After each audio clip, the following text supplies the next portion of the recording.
आज इतनी उबलती हुई गर्मी में बड़े से बाउल को ढूंढकर पक्षियों और जानवरों के लिए पानी रख दिया। पर उससे पहले आप ये देखो कि भाई को हाथों हाथ इतना अच्छा नाश्ता दिया जा रहा है। मम्मी मुझको नहीं देती है, मुझको अपना खाना खुद लेना पड़ता है। भाई साहब ये देखो, इन लोगों का तो अलग ही चल रहा है। मम्मी इस सब्जी का नाम क्या है? क्या तुम जानकर क्या करोगे? अगर इसको खाकर मर गया तो ऊपर लोग पूछेंगे क्या खा के मरा, तो मैं क्या जवाब दूंगा?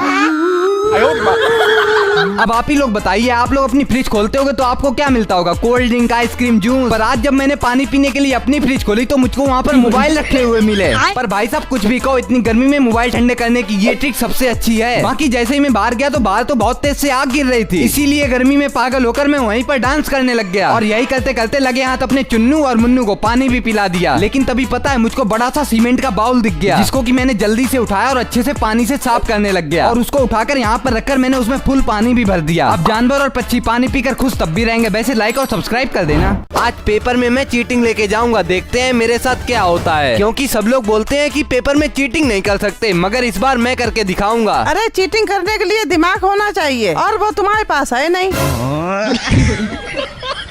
तो कल मेरा पेपर है और आज रात में मैंने इतने सारे कागजों में बुक से चीटिंग लिख ली है और इनको चुपके से मैं पेपर में लेके जाऊंगा। अगर टीचर ने पकड़ लिया तो बहुत पेला जाएगा तू। अरे जो होगा देखा जाएगा। अब सुबह मैं तैयार हो गया और रात में मैंने जितनी भी चीटिंग लिखी थी उसको बैग में रखे मैं सीधा अपने कॉलेज आ गया। और यहाँ पर मेरी तरह एक और लड़का चीटिंग लेके आया था, देखो इसकी कैसे मार पड़ रही है। लेकिन ये सब देखकर मैं तो बहुत ज्यादा डर गया, इसीलिए अपने कॉलेज से दूर जाके मैंने अपने बैग से सारी चीटिंग निकाल के फेंक दी और फिर पेपर देने चला गया। भाई तुम लोग इतने कठिन चैलेंज मत दिया करो, क्योंकि अब मेरी फटके 4 हो रही है। तो आज जब मैं आइसक्रीम खा रहा था तो जाने किस महान आत्मा का कमेंट था कि भैया गली में रहकर दिखाओ। तो मैं तो इस चैलेंज को करने के लिए स्टार्टिंग में बहुत ज्यादा एक्साइटेड था, लेकिन मुझे नहीं पता था मेरे साथ बहुत बुरा होने वाला है। मम्मी मैं थोड़ी देर में घर छोड़कर गली में रहने जा रहा हूँ। थोड़ी देर में क्या, अभी जाओ, हम तुमसे बहुत परेशान हो गए हैं। देखा आपने लापरवाही का नतीजा। तो तभी मैं अपने घर की नीचे वाली गली में आ गया और एक कपड़े को डालकर अपने घर के तरीके बिल्कुल जैसे ये कपड़ा बेड हो तो मैं उस पर सोने की कोशिश करने लगा। लेकिन नई जगह तो नींद भी नहीं आ रही थी और धूप भी बहुत तेज से पड़ रही थी।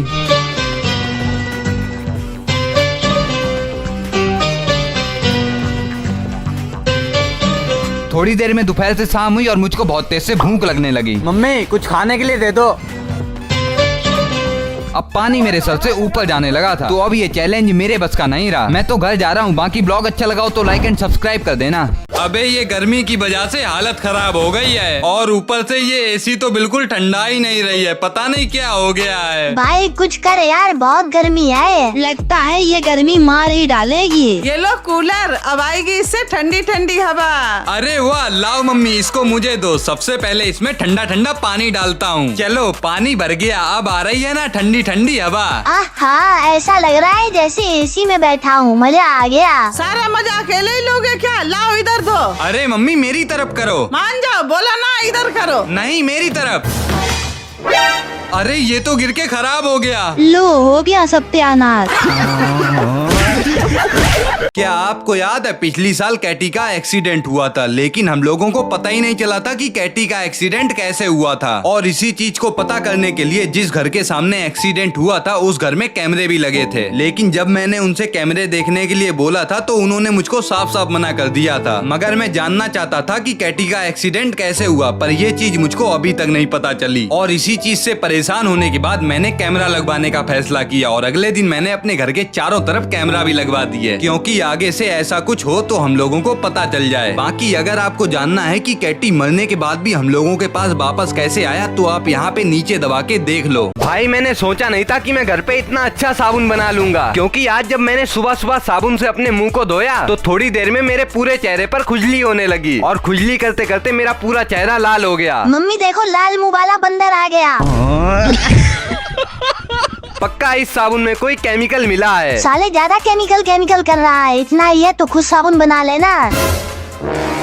अरे आइडिया तो मस्त है, चलो घर पे ही साबुन बनाते हैं। तो तभी मैं पेड़ से नीम और एलोवेरा तोड़ के ले आया, फिर इनको अच्छे से पानी में धोया और नीम को तोड़ तोड़ के एलोवेरा को चम्मच से अलग निकाल लिया। उसके बाद मिक्सी में इसको डाल के इसका पेस्ट बना लिया और सोप बेस को लेके उसको एक कटोरे में गर्म किया। बाकी जैसे ही सोप बेस गीला हुआ तो मैंने सारे पेस्ट को एक दूसरे में मिक्स करके इसको मोल्ड्स में भर दिया और 2 घंटे बाद देखा कि हमारा घर वाला साबुन बन गया। बाकी इसको लगाने में भी बहुत अच्छा लग रहा था। ओए तू बहुत बोल रहा था, आ तेरे साबुन लगा दूं। अरे नहीं नहीं नहीं भागो। आज मैंने घर पे खुद इतना अच्छा क्रिसमस ट्री बना दिया। आइए बताता हूँ कैसे। तो हुआ कुछ ऐसा कि कल क्रिसमस है, इसीलिए मैं भी मार्केट में आ गया एक क्रिसमस ट्री लेने। लेकिन इस दुकान पर क्रिसमस ट्री तो नहीं है, पर क्रिसमस ट्री बनाने की सारी सामान है। अब देखो दुकान पर नहीं है तो क्या हुआ, मैं घर पे ही बना लूंगा। तभी तो जितनी भी सामान थी मैंने एक एक करके सारी ले ली और तुरंत घर पे पहुंचकर सबसे पहले ये कार्डबोर्ड ढूंढा। उसके बाद कैंची की मदद से इस कार्डबोर्ड के बहुत सारे ट्रायंगल काट लिए। बाकी सारे ट्रायंगल को मिला के और टेप को लगा के इसका कुछ ऐसा ढांचा तैयार हो गया। फिर सपोर्ट के लिए इसमें नीचे से डाला एक डंडा और ऊपर से चारों तरफ ये हरी वाली चमकती हुई माला लगा दी। वैसे ये स्टार देख रहे हो, इसको तो मैंने टेप से सबसे ऊपर लगाया और कुछ छोटे छोटे गिफ्ट्स भी थे तो उनको धागे से बांधकर तैयार हो गया अपना क्रिसमस ट्री। अब आप बताओ कैसा लग रहा है? अगर अच्छा लगे तो लाइक एंड कमेंट कर देना। सोचा था भाई के बर्थडे पर गोबर का केक बना के प्रैंक करूंगा, लेकिन यहाँ तो मेरे साथ ही उल्टा प्रैंक हो गया। तो आज है मेरे भाई का बर्थडे, लेकिन बर्थडे पर केक तो हर बार काटते हैं, मगर इस बार मैं कुछ अलग करना चाहता हूँ। ओए गोबर वाला केक बना के प्रैंक कर। अरे कैटी, आज तूने बहुत अच्छा आइडिया दिया है, लेकिन ये याद रखना कि भैया को ना पता चले। हाँ ठीक है, नहीं पता चलेगा। उसके बाद मैं जल्दी से आ गया भैंस जी का गोबर लेने और सबसे पहले मैंने इस पे गोल गोल गोबर लगा लगा के इसको केक जैसा आकार दे दिया। बाकी फिर मैंने शेविंग फोम ली और इसके चारों तरफ लगा दी, जो कि केक की क्रीम जैसी लग रही थी। और आखिरी में थोड़ा सा इस केक के ऊपर डेकोरेशन किया और तैयार हो गई हमारी गोबर वाली केक। वैसे जैसे ही शाम हुई तो मम्मी ने भैया का तिलक किया और उसके बाद बारी थी केक काटने की, तो जल्दी से मैं अपना गोबर वाला केक भी ले आया। अरे यार प्रीमियम क्वालिटी वाला केक है, बहुत अच्छी क्रीम लगी है इसमें, काटो। लेकिन भैया को शुरू में कुछ नहीं पता लग रहा था, पर काटने से पहले जब भैया ने गोबर की बदबू सूंघी तो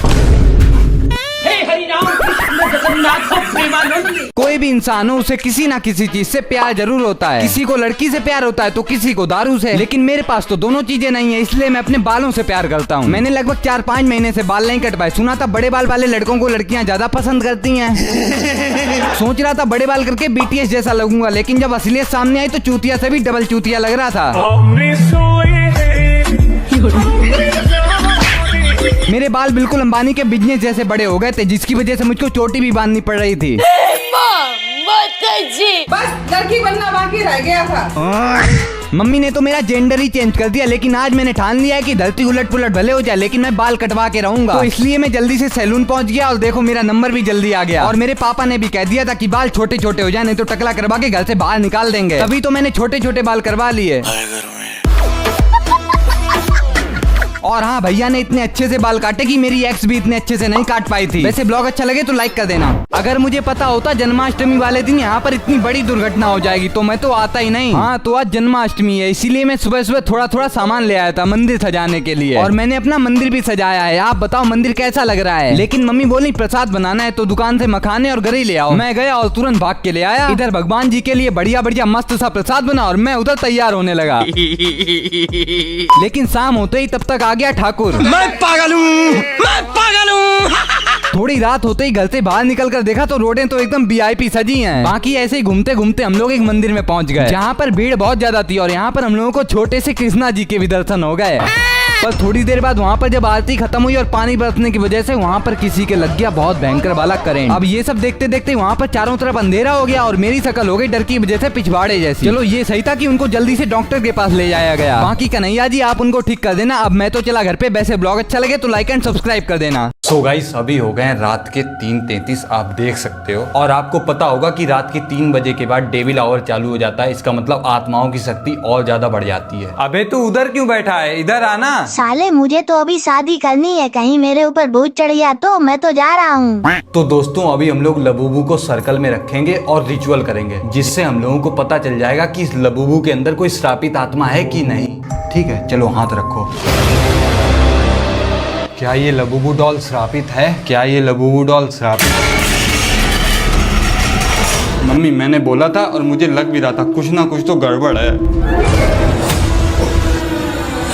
अरे दोस्तों आगे मेरे साथ क्या हुआ उसको देखने के लिए आप यहाँ पर दबाओ। होली पर भांग पीना मुझे इतना ज्यादा भारी पड़ जाएगा मैंने नहीं सोचा था। तो आज है होली, इसीलिए मम्मी ने कहा मेरे साथ गुजिया बनवाओ आके। तभी मैंने भी मम्मी की हेल्प की और दोनों लोगों ने मिलके इतनी सारी गुजिया बना दी। ओए इस बार होली पर भांग मत पीना। हाँ ठीक है। फिर उसके बाद मैंने अपने दोस्तों के साथ एकदम खतरनाक वाली होली खेली और मुंह धो के देखा कि दोस्त लोग भांग बना रहे हैं, लेकिन कैटी ने मना किया है। अरे छोड़ो, आज तो होली है और एक गिलास से क्या ही होगा। तो ये सब सोचकर मैंने भांग पी ली और इसको पीने के बाद मैंने भी दोस्तों से कह दिया था कि लगता है हमको होली का नशा भांग पर चढ़ गया है और हाथ जोड़कर कहता हूँ कि भांग पर होली कभी नहीं पीऊंगा। उसके बाद पता नहीं क्यों मुझको फालतू में हंसी आ रही थी। बाकी घर पे पहुँच के भी मेरा नशा नहीं उतरा। अरे डार्लिंग, तुम तो बाल खोल के रखती थी, ये चोटी कब से करने लगी? अबे तू फिर से भांग पी के आ गया। लेकिन तभी मम्मी आ गई और आगे जो मेरे साथ हुआ वो आप यहाँ पर दबा के देख लो।